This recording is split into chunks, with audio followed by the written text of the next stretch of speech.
Benarkah surat Yakobus dan surat-surat Paulus itu bertentangan?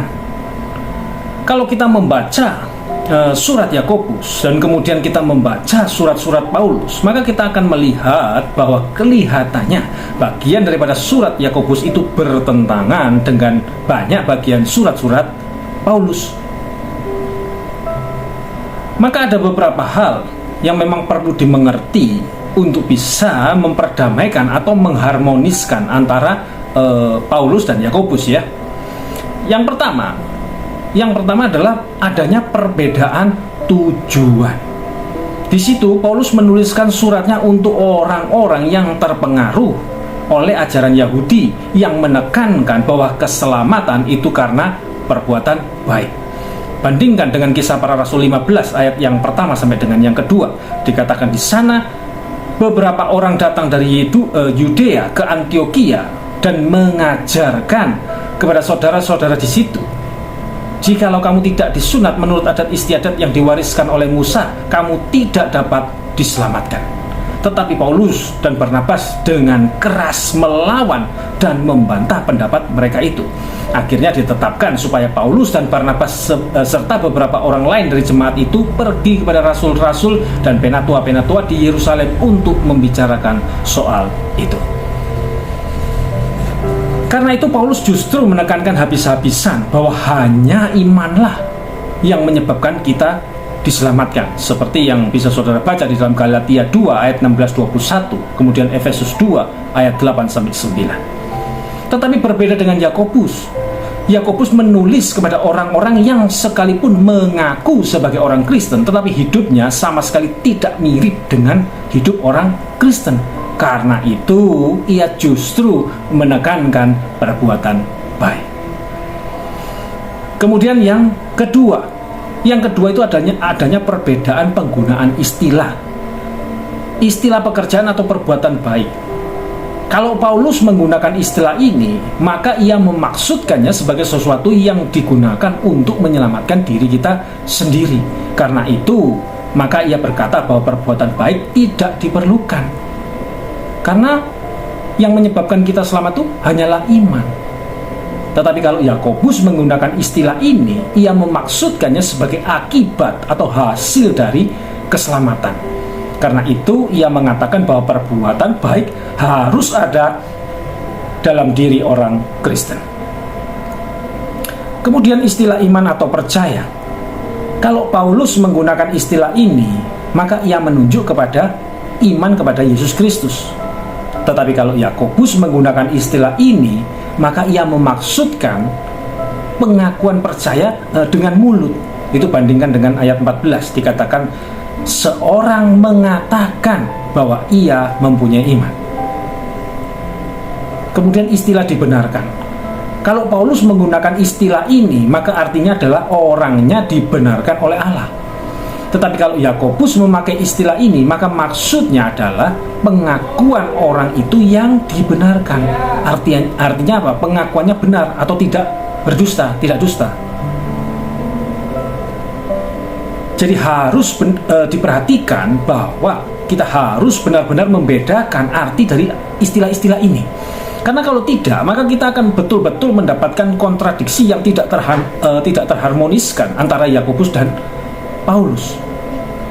Jadi ketika Yakobus berkata bahwa iman atau pengakuan percaya tanpa perbuatan tidak menyelamatkan, di dalam Yakobus 2 ayat yang ke-14, untuk itu ia memberikan suatu ilustrasi dalam ayat 15-16-nya. Dikatakan, jika seorang saudara atau saudari tidak mempunyai pakaian dan kekurangan makanan sehari-hari, dan seorang dari antara kamu berkata selamat jalan, kenakanlah kain panas dan makanlah sampai kenyang, tetapi ia tidak memberikan kepadanya apa yang perlu bagi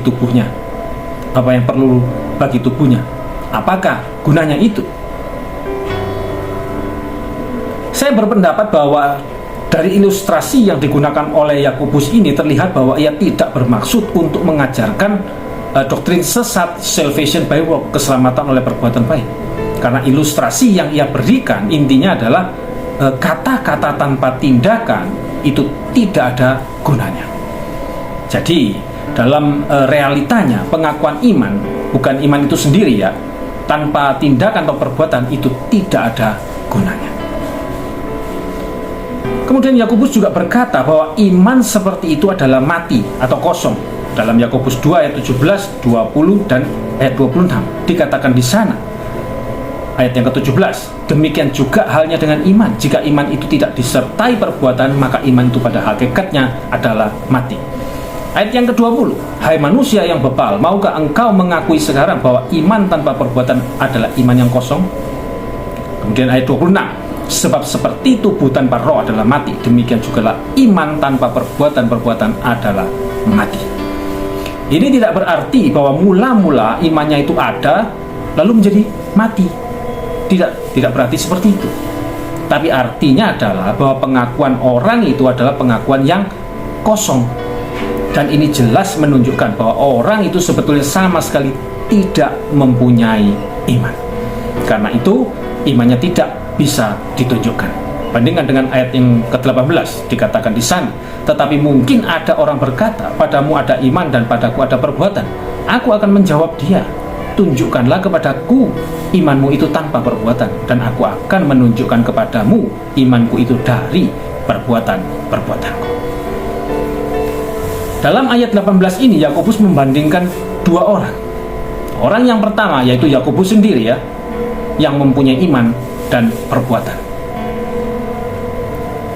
Kata-kata padaku ada perbuatan dalam ayat 18a tidak boleh diartikan seakan-akan ia hanya mempunyai perbuatan tetapi ia tidak mempunyai iman. Karena ini adalah satu keadaan yang tidak mungkin terjadi. Dan juga ini bertentangan dengan ayat 18b yang mengatakan, aku akan menunjukkan kepadamu imanku dari perbuatan-perbuatanku. Dari kata-kata dalam ayat 18b itu juga jelas bahwa orang ini bisa menunjukkan imannya. Lalu orang yang kedua hanya mempunyai iman atau pengakuan. Orang ini tidak bisa menunjukkan imannya karena memang sebenarnya tidak ada. Yakobus menyamakan iman seperti itu dengan imannya setan. Ya, Yakobus menyamakan iman seperti itu dengan imannya setan. Dikatakan di dalam ayat 19, engkau percaya bahwa hanya ada satu Allah saja, itu baik. Tetapi setan-setan pun juga percaya akan hal itu dan mereka gemetar. Kepercayaan terhadap adanya satu Allah adalah kepercayaan yang benar. Tetapi bagi setan, kepercayaan akan adanya satu Allah itu sama sekali tidak menghasilkan hidup yang benar. Kepercayaan itu hanya menyebabkan ia gemetar. Nah, ini menunjukkan bahwa pengetahuan yang benar tentang Allah kalau tidak disertai dengan penebusan hanya akan menghasilkan rasa takut seperti setan-setan itu. Jadi jelas bahwa orang yang mengaku beriman tetapi tidak membuktikan imannya dengan perbuatan baik tidak berbeda dengan setan. Jadi kesimpulan dari tiga hal tadi adalah kalau seseorang mengaku percaya tetapi tidak ada perbuatan baik dalam hidupnya, maka ia sebetulnya bukan orang Kristen. Perhatikan cara Yakobus menyebut orang itu.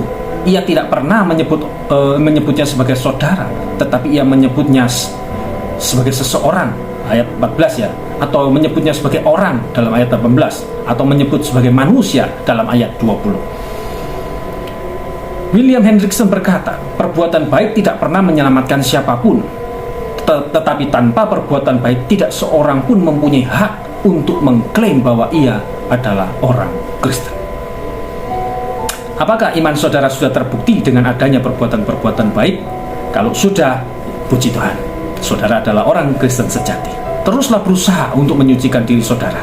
Tetapi kalau belum, sadarilah bahwa saudara sebetulnya bukan orang Kristen dan saudara belum diselamatkan. Karena itu, datanglah kepada Kristus dan bertobatlah.